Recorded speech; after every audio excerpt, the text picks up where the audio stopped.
राजस्थान को विकसित राजस्थान बनाने के लिए 2047 तक का विजन डॉक्यूमेंट आज अप्रूव हुआ है। 2047 में राजस्थान विकसित राज्यों की श्रेणी में खड़ा होगा। क्या 20 सालों से ज्यादा का लंबा वक्त इसमें लगने वाला है? क्या इसका मतलब है कि हमारा आज इतना खराब है जितना सियासी बहसों में नजर नहीं आता? नमस्कार, आप देख रहे हैं प्राइम डिबेट। आपके साथ मैं हूं स्वप्निल। राजस्थान मंत्रिमंडल ने विकसित राजस्थान 2047 विजन डॉक्यूमेंट को मंजूरी दे दी। क्या है ये विकसित राजस्थान विजन 2047?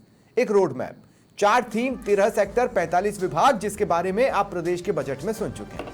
इस सपने के पूरा होने में अपना योगदान देंगे, पर होगा क्या? कैसे होगा? कौन करेगा? इस पर ज्यादा कुछ नहीं मिल रहा। इस सपने की बोहनी कैसी है? आज इसी पर चर्चा करेंगे। मेरे साथ इस वक्त जो गेस्ट जुड़ रहे हैं, बीजेपी की ओर से शैलेश कौशिक मेरे साथ हैं और कांग्रेस की ओर से पौरुष भारद्वाज। मैं आप दोनों का स्वागत कर रहा हूं समाचार प्लस पर। सबसे पहले शैलेश भाई, मैं आपके पास आ रहा हूं और मैं इस सवाल के साथ आ रहा हूं, थोड़ा जैसे विजन 2020 जब आया था, कलाम साहब ने जब दिया था, तो एक पूरे डॉक्यूमेंट्स मौजूद थे, पेपर्स मौजूद थे, लेख मौजूद थे, जिसको हम पढ़ पा रहे थे और ये समझ पा रहे थे कि हमें करना क्या है। ये राजस्थान विजन 2047 को मैंने बहुत ढूंढा, राजस्थान सरकार की वेबसाइट पर ढूंढा और जगह मैंने अपने 2 सहयोगी भी लगाए कि भाई कुछ ढूंढ के दो, मुझे मिला नहीं। तो अब मैं मौखिक ही ले सकता हूं। मौखिक आप ही बताओ, ये 2047 का विजन राजस्थान का है क्या? उस पर चलना कैसे है? क्या क्या होगा? देखिए स्वप्निल जी, किसी भी कार्य योजना को धरातल पर लाने के लिए पहले उसकी विचारधारा को स्वीकार किया जाता है, उसके बाद धीरे धीरे उसका विजन, जो भी डॉक्यूमेंट्स बनता है, जिसे अपन विजन डॉक्यूमेंट्स कह सकते हैं, उसका कुछ सार कह सकते हैं। तो आपको ध्यान होगा, जब भारतीय जनता पार्टी की भजनलाल जी की सरकार बनी थी तो लगातार हम उस ओर अग्रसर थे। हमारा एक माननीय मुख्यमंत्री महोदय का ये कहना था कि हम राजस्थान को विकसित राजस्थान, जिस तरीके से माननीय प्रधानमंत्री जी 2047 तक देश को विकसित राष्ट्र बनाने की जो संकल्पना है, इसको लगातार लेकर आगे चल रहे हैं और जिसकी ओर लगातार हम अग्रसर हैं। आप देख रहे हैं किस तरीके से हमारी अर्थव्यवस्था 11वें नंबर से और 4थे नंबर पर आ चुकी है। तो ऐसी स्थिति में उसी ओर राजस्थान को किस तरीके से किन किन क्षेत्रों में आगे बढ़ाया जाए और किन किन क्षेत्रों में लगातार ऐसे नवाचार, लगातार ऐसे काम किया जाए, जिसके माध्यम से ये मैं कहां से पता लगाऊं? देखिए, क्या आप सुझाव नहीं लेना चाहते हैं? अगर ये सारी चीजें मौजूद होंगी तो हम भी तो कुछ सुझाव दे पाएंगे ना, पॉजिटिव सुझाव भी तो देंगे शैलेश भाई।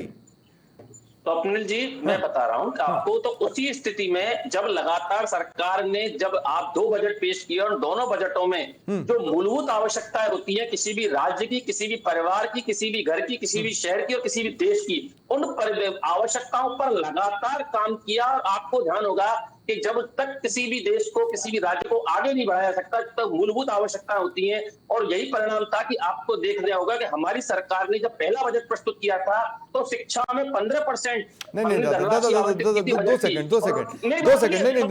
शैलेश भाई, बहुत कंफ्यूजन है। 2047 के डॉक्यूमेंट जिसको मंजूरी मिल चुकी है, जो अप्रूव्ड हो चुका है, वो डॉक्यूमेंट कहीं तो होगा, भले पीडीएफ फॉर्मेट में होगा। मैं कहां से डाउनलोड कर सकता हूं? कहां पढ़ूं? देखिए, वो डॉक्यूमेंट्स आपके सामने आ जाएगा। अभी डॉक्यूमेंट्स को जिसने कैबिनेट ने मंजूरी दी है, लेकिन उस डॉक्यूमेंट्स में आपने ये भी पढ़ा होगा, जब जिस विषय में जितना भी है कि शिक्षा के क्षेत्र पर, रोजगार की नवीन सृजन पर, अक्षय ऊर्जा पर, हरित ऊर्जा पर, पर्यावरण संरक्षण पर और आधुनिक परिवहन पर, स्मार्ट शहरीकरण पर और महिला एवं युवाओं के सशक्तिकरण पर, ये सारी वो आधारभूत योजना है, आधारभूत कार्य है, जिनके माध्यम से 2047 तक विकसित राजस्थान की संकल्पना को धरातल पर उतारेंगे, कामगार सिद्ध करेंगे। और यही मूलभूत आवश्यकता होती है, चाहे वो राज्य का मामला हो, चाहे देश का मामला हो, चाहे परिवार का मामला हो। अगर आपको विकसित करना है तो जो मूलभूत इंफ्रास्ट्रक्चर होते हैं उनको डेवलप करने की आवश्यकता होती है। आवश्यकता स्वप्निल भाई इस बात की है कि किस तरीके से हम अपने जो नागरिक हैं उनको समृद्ध करें, उनको विकसित करें, उनकी अर्थव्यवस्था को मजबूत करें, उनको रोजगार के साधन उपलब्ध कराएं, उनको बेहतर चिकित्सा सुविधा उपलब्ध करा पाए। पर दादा, ये तो ओरल बातचीत हो गई ना। मैं पौरुष भाई के पास जाऊंगा। शैलेश भाई, मैं कह रहा हूं कि सुनने में बहुत अच्छा लग रहा है, सुनने में नो डाउट बहुत अच्छा लग रहा है। और मैंने मुख्यमंत्री भजनलाल का ट्वीट भी देखा, उसमें कुछ चीजें बताई भी गई हैं, जैसे 4 थीम, 13 सेक्टर, 45 विभाग। ये सब सुनने में बड़ा अच्छा लग रहा है कि चलिए कुछ तो प्लान है, लेकिन उस प्लान पर हम चलने कैसे वाले हैं? कहीं उस प्लान में कोई कमी तो नहीं है? ये सारी चीजें समझने के लिए हमें इन डेप्थ पढ़ना पड़ेगा, जैसे बजट में होता है, हमें इन डेप्थ पढ़ना पड़ता है। मैं पौरुष भारद्वाज आपके पास आ रहा हूं। ये विजन 2020 की अब मैं क्या ग्रैंड सफलता बोलूं, मुझे नहीं पता हम उस सपने को कितना हासिल कर पाए हैं, लेकिन अब हम बात कर रहे हैं 2047 की। कंसिडरिंग ये कि आप नहीं आने वाले हो बीच में, क्योंकि आप आओगे अगर बीच में 2028 के चुनाव में, तो 2047 में तो मतलब लंका लगनी तय है, फिर वो विकसित नहीं हो रहा, फिर वो सरक जाएगा 2052 पर। तो अगर आप कुछ समझ पाए हो 2047 के विजन से, तो मुझे थोड़ा सा समझाइए। एक विपक्ष के तौर पे तो आपकी बनती है ना इसको पढ़ने का, आपने पढ़ा? जी सबसे पहले देखिए, मैं आपकी बात को कोट करते हुए साथ में एक बात ये कहना चाहूंगा कि देखिए, कहावत होती है हमारे यहाँ पे कि एक नकल में भी अकल की जरूरत होती है। और ये कहावत जो है, ये राजस्थान सरकार द्वारा कैबिनेट की बैठक में पारित विकसित राजस्थान 2047 विजन डॉक्यूमेंट में साफ साफ प्रायोगिक तौर पर देखने को मिल रही है। राज्य की पर्ची की सरकार के द्वारा भारत के सर्वश्रेष्ठ मुख्यमंत्रियों में से एक रहे हमारे श्री अशोक गहलोत जी के पद चिन्हों पे चलने की कवायद तो है, परंतु उन पद चिन्हों पे चलने के लिए इन्होंने जो है उसकी नकल तो करी, और उसमें इन्होंने अकल का प्रयोग नहीं किया। नहीं, कौन से पद चिन्ह दादा? मुझे तो पद चिन्ह कह रहे हो आप, मुझे तो पगमार्क भी नहीं दिख रहे हैं। आ जाएगी बात, आ जाएगी समझ में आ जाएगी, आपकी बात आ जाएगी। मुझे पता है आपके सवाल पूछेंगे, मैं उसके जवाब पहले तैयार करके लाया हूं। मैं आपको कहूंगा कि देखिए, आपको ध्यान होगा कि हमारी सरकार के द्वारा राज्य के भविष्य को नई दिशा देने के प्रयास को ध्यान में रखते हुए 5 अक्टूबर 2023 को विजन डॉक्यूमेंट 2030 सार्वजनिक तौर पर जारी किया गया था।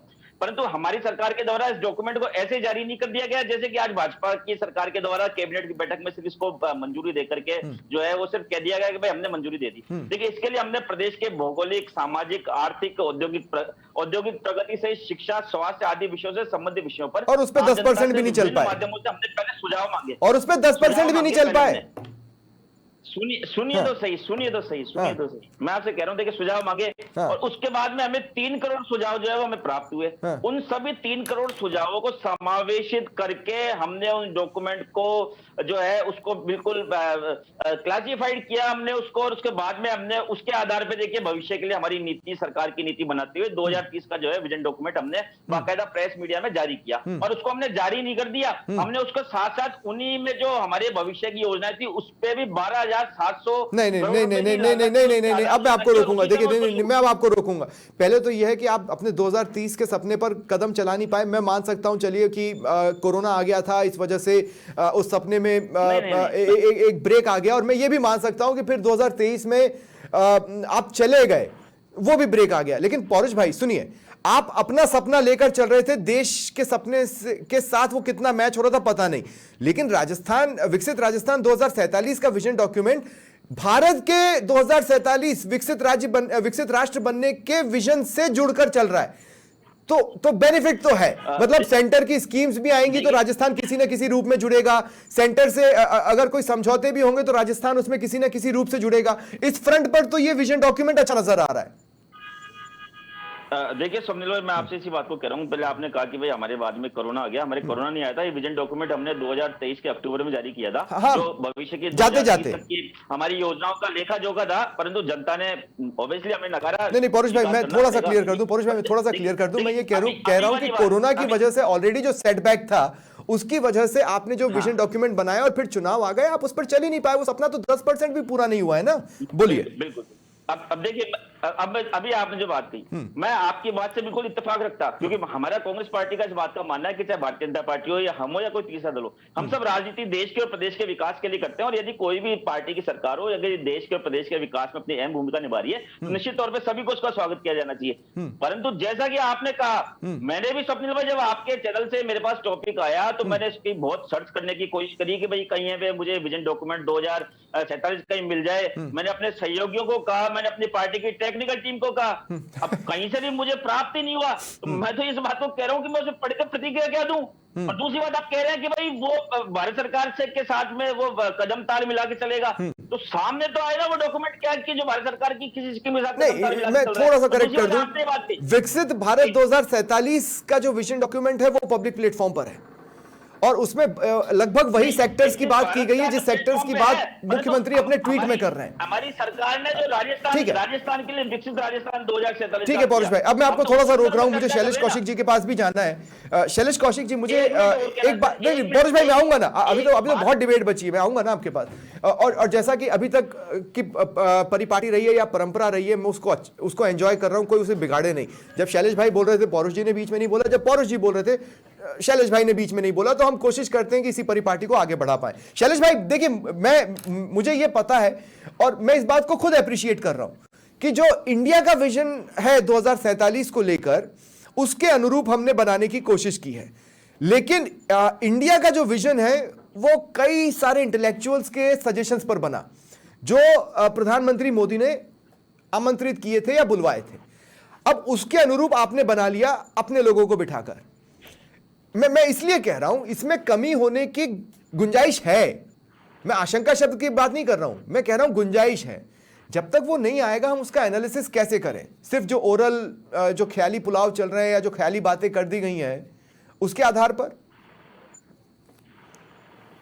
देखिए स्वप्निल जी, जहां तक बात है कि आपको ये जानकारी होनी चाहिए कि इस जो डॉक्यूमेंट्स को बनाया गया था, इसमें संबंधित जो विभाग हैं, चाहे वो कृषि से संबंधित हो, हरित ऊर्जा से संबंधित हो, पर्यावरण संरक्षण से संबंधित हो, पर्यटन से संबंधित हो, और जिस तरीके से आप ले लीजिए साक्षरता, कौशल विकास, तमाम तरीके के जो विभाग जो इसकी मूलभूत कड़ी हैं, उन सबके विषय विशेषज्ञों, उनके जो हितधारक हैं, उन और ऑफिसर्स जो इस क्षेत्र को देखते हैं और अन्य लोगों से वार्ता करके इस विजन डॉक्यूमेंट्स को तैयार किया गया। जहां तक बात है इसकी पब्लिश होने की, तो ये कैबिनेट की बैठक में पास हुआ है और आप देखिएगा 1-2 दिन में आम जनता के सामने आ जाएगा किस तरीके से राजस्थान सरकार की क्या मानसिकता है। अच्छा। लेकिन आप देखिए विजन डॉक्यूमेंट में आवश्यकता जिन बिंदुओं को लिया गया है उनके लिए, और साथ ही साथ ये भी तय किया गया है कि इसके लिए जो संबंधित विभाग हैं जो इसके विजन डॉक्यूमेंट्स में सहभागी होंगे, जिनकी योजनाएं इसमें संबंधित हैं, उनको लगातार मॉनिटरिंग होगी और उनके लिए किस तरीके से बजट का आवंटन होना है, किस तरीके से उनकी लगातार समीक्षा होगी।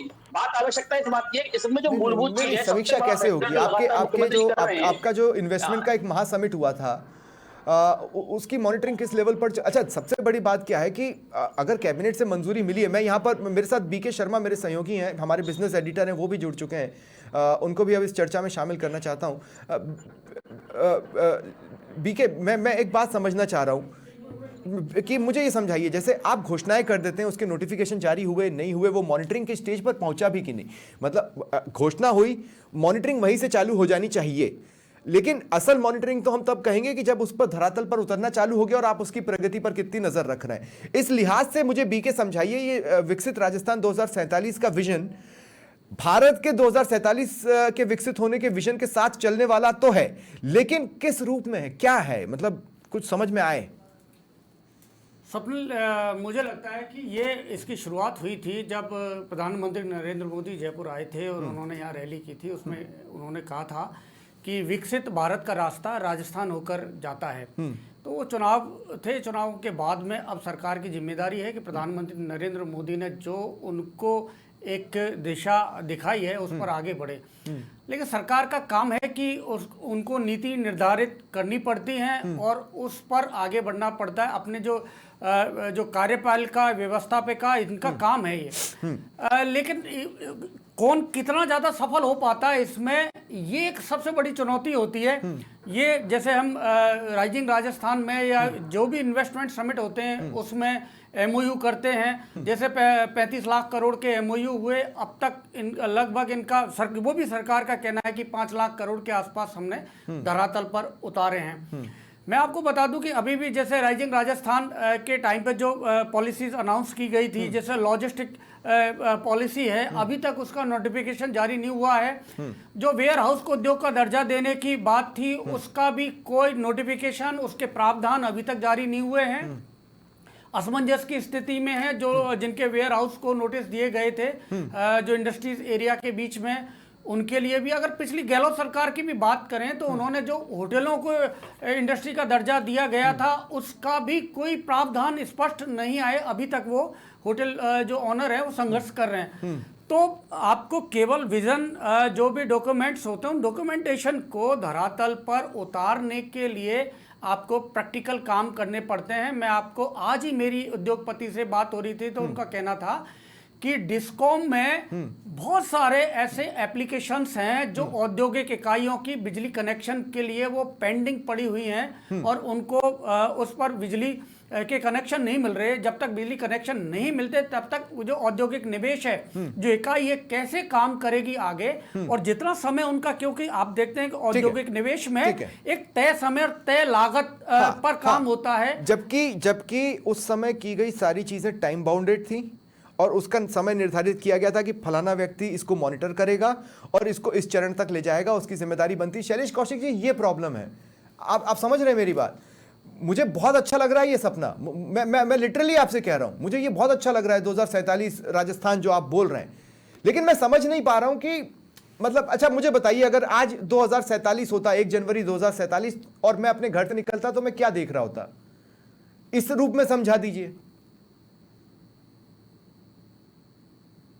देखिए, अगर आप 2047 की कल्पना करके चलेंगे तो जैसे मैंने शुरू में बताया था, तमाम तरीके की आवश्यक तक मूलभूत सुविधाएं, आम आदमी का विकास, आम आदमी के आर्थिक स्तर में, रोजगार सृजन में, और जिस तरीके से अब आप देखिए कि जिस आम मूलभूत आवश्यकता होती है रोजगारों की, विश्वकर्मा योजना का किया, जिस तरीके से ऋण के माध्यम से छोटे उद्यमियों को आगे लाने का काम, जब इस तरीके से अगर आर्थिक स्थिति मजबूत होगी, अर्थव्यवस्था मजबूत होगी, तो क्या राजस्थान आगे नहीं बढ़ेगा?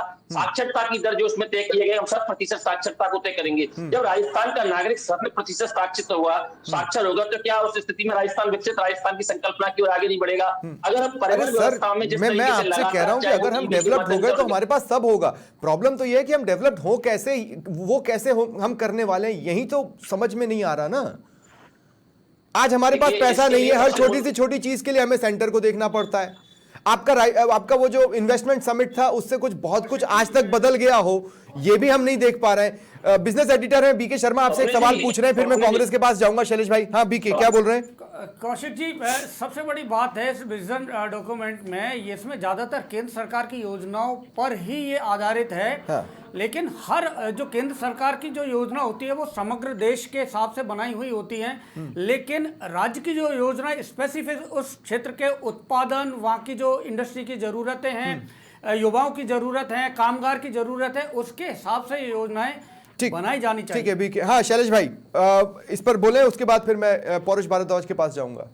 देखिए वीके जी, निश्चित रूप से 2047 का जो विजन है वो केंद्र सरकार की जो योजनाएं हैं और जो केंद्र सरकार की उनकी आकांक्षाओं के अनुरूप है। लेकिन राजस्थान सरकार ने, आपको इसमें अगर आपने देखा होगा तो राजस्थान सरकार ने जो हमारे यहाँ बेसिकली जिनकी बहुत ज्यादा भविष्य की संभावनाएं, भविष्य है, चाहे वो खनन का हो, चाहे वो अक्षय ऊर्जा का हो, हरित ऊर्जा का हो, और जिस तरीके से और कल कैबिनेट के बाद विश्वकर्मा के माध्यम से या अन्य माध्यम से जिस तरीके से जो हमारे क्षेत्र में स्पेसिफिक है, उनके लिए भी एक्स्ट्रा घोषणाएं उनको शामिल किया गया है। शैलेश भाई, लगातार ठीक है, के क्षेत्र में, ठीक है शैलेश भाई 2 मिनट। शैलेश भाई, मैं आपको थोड़ा सा रोक रहा हूं। पौरुष भारद्वाज, क्या विपक्ष को इस बात से मतलब है कि जिस दल की सरकार है, जो उनका दल नहीं है, वो आगे का एक रोड मैप बनाना चाहती है?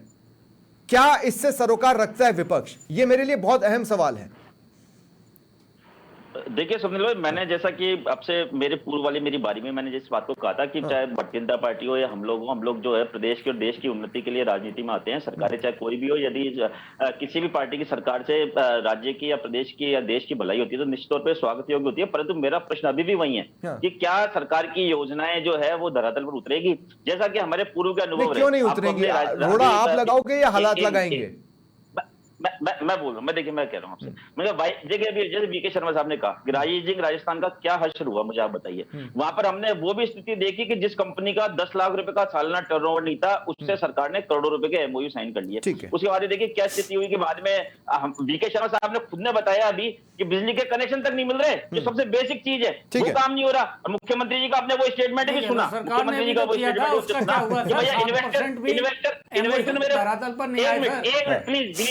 प्लीज शर्मा साहब एक मिनट, मैं इस बात को कर रहा हूँ, अपने मुख्यमंत्री जी का वो स्टेटमेंट भी सुना कि भाई मैं क्या करूं, इन्वेस्टर मेरे फोन ही नहीं उठा रहे। मुख्यमंत्री जी को ऐसी लाचार अवस्था में हमने देखा, तो इसीलिए हमारी शंकाएं हैं कि जो सरकार के द्वारा उनके पास डिलीवरी के लिए अभी लगभग 2.25 साल का वक्त बचा है। गहलोत ने पूरे 5 साल बिता के 7% ही कुछ कर पाए, जो भी कर पाए।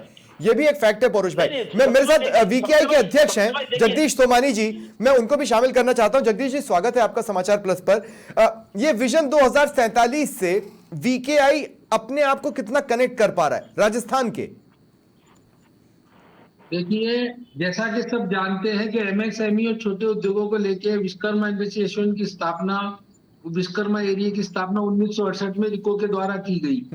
लेकिन आज यहाँ पे 5,000 से ऊपर एमएसएमई की इकाइयां हैं। विकसित राजस्थान में जब ये लक्ष्य हुआ था तो हमने ये बात कही थी कि आप पहले जो एग्जिस्टिंग इंडस्ट्रियल एरिया है, उनके जो इंफ्रास्ट्रक्चर से रिलेटेड जो प्रॉब्लम है या जो नए एमओयू हुए हैं, आज 36 से 37 इंडस्ट्रियल एरिया राजस्थान के जो इसके वैलिडेशन एक्ट के लिए प्रवर समिति में आज वो पड़ा हुआ है, 2.5 साल से वहां पे उनके एनओसी नहीं हो रही, रिको के ट्रांसफर नहीं हो रहे हैं। आज आकेड़ा औद्योगिक क्षेत्र के लिए हम पिछले 10 साल से कह रहे हैं कि उसको रेगुलाइज करा जाए, उसकी मेंटेनेंस की जाए। रिको के दूसरे ऐसे नियम है, इंफ्रास्ट्रक्चर को लेके बहुत सारी बातें हैं। तो जब तक विकसित राजस्थान या अमृतकाल महोत्सव 2047 को आप जब देख पाओगे जब ये अभी की इंडस्ट्रियां जिंदा रहेगी, जिसपे सरकार जीएसटी कलेक्शन करके दे रही है। नहीं तो क्या जब ये उनको विकसित ही राजस्थान collection करने वाला 2047 विजन डॉक्यूमेंट सुनकर आपको एक्साइटमेंट महसूस होता है या नहीं होता है? सर देखिए, अभी तो स्थिति ये है कि एमएसएमई तो खुद ही अभी इस स्थिति में नहीं है कि 2047 नहीं 2035 भी ढंग से देख पाएगी, क्योंकि आज की स्थिति में नए निवेश से ज्यादा जरूरी है कि एग्जिस्टिंग इंडस्ट्री की जो प्रॉब्लम्स है, जो रिको से रिलेटेड है, चाहे आकेड़ा से रिलेटेड है, चाहे एलपीजी गैस प्लांट है या दूसरी और जो प्रॉब्लम्स है, जब तक आप उनको नहीं ध्यान देंगे, इन्हीं में से तो नए एमओयू होंगे। जब एग्जिस्टिंग डिस्टर्बेंस रहेगी तो नए एमओयू का काम कहां से होगा? आज पॉलिसियां अनाउंस कर देते हैं, लॉजिस्टिक की कर दी, वेयर हाउस की कर दी, दूसरी और सारी पॉलिसियां अनाउंस कर दी। उसकी शैलेश कौशिक जी, इस पर तो आपका जवाब देना बनता है भाई। उसके बाद मैं क्लोजिंग कमेंट लूंगा बीके शर्मा से। इस पर तो जवाब देना बनता है शैलेश भाई। देखिए स्वप्निल जी, आपने जो कह रहे हैं कि जो पुरानी निश्चित रूप से आपने कल देखा होगा जब कैबिनेट की बैठक के बाद एक प्रेस कॉन्फ्रेंस हुई थी, इसमें ये बताया गया था कि जो नए उद्योग के साथ साथ पुराने उद्योगों को बढ़ाने, उनको प्रोत्साहन देने के लिए भी जो विश्वकर्मा उद्यमी योजना, ये लघु उद्योग जो है एमएसएमई, उनके लिए जिस तरीके से ब्याज और छूट में केवल नए उद्योगों के लिए नहीं दी थी, उसमें ये कहा था 2 करोड़ तक के लिए 60% और 8% पर देने के लिए सरकार काम कर रही है। तो सरकार लगातार काम कर रही है। ठीक है, अब ये कि किस तरीके से नहीं, एक्चुअली आपको पहाड़ चढ़ना है और विजन डॉक्यूमेंट के जरिए आपने वो पहाड़ कितना ऊंचा होगा वो आपने बता दिया, लेकिन वो चढ़ते चढ़ते हम हाफ न जाए, ये बहुत बड़ी समस्या है। बीके शर्मा, मेरा एक ही सवाल है, मैं जो बात समझना चाह रहा हूं वो ये, देखिए आपने शुरू में कहा कि भाई केंद्र ने जो 2047 का सपना देखा है, आपने उसको एक बूम की तरह नहीं देखा, लेकिन मैं उसे एक बूम की तरह क्यों देख रहा हूं बीके, मैं ये बताता हूं। मतलब अगर भारत 2047 के लिए कोई चीज प्लान कर रहा है और उस सेक्टर्स के साथ हम जुड़कर रहते हैं, तो हम हमेशा किसी भी राज्य से पहले एक्स्ट्रा फंड के हकदार होंगे, क्योंकि हम ऑलरेडी उस पर कुछ स्टेप्स चल चुके होंगे। उस प्लानिंग से अपनी प्लानिंग को जोड़ के रखना एक स्मार्ट मूव है, ऐसा मुझे लगता है। स्वप्निल, जरूरी है, देखो कोई भी सरकार है उसको आगे बढ़ना है, उसको विजन डॉक्यूमेंट बनाना जरूरी है, ये उसका प्रक्रिया का एक अहम हिस्सा है। अब बहुत अच्छी सरकार या एवरेज सरकार वही होती है कि उसको कितना वो लागू कर पाती हैं अपने प्रदेश में, बस ये सबसे बड़ी चुनौती है। और इस पर सरकार को और ज्यादा प्रैक्टिकली व्यवहारिक तौर पर काम करना पड़ेगा। तो ये अगर इसमें और विपक्ष को नजर रखनी पड़ेगी, मतलब क्रिएटिव विपक्ष की भूमिका निभानी होगी परेश भाई। ये मतलब ये जिम्मेदारी सिर्फ सत्ता की नहीं है, विपक्ष की भी है। बहुत बहुत शुक्रिया आप सभी का मेरे साथ जुड़ने के लिए। फिलहाल इतना ही, नमस्कार।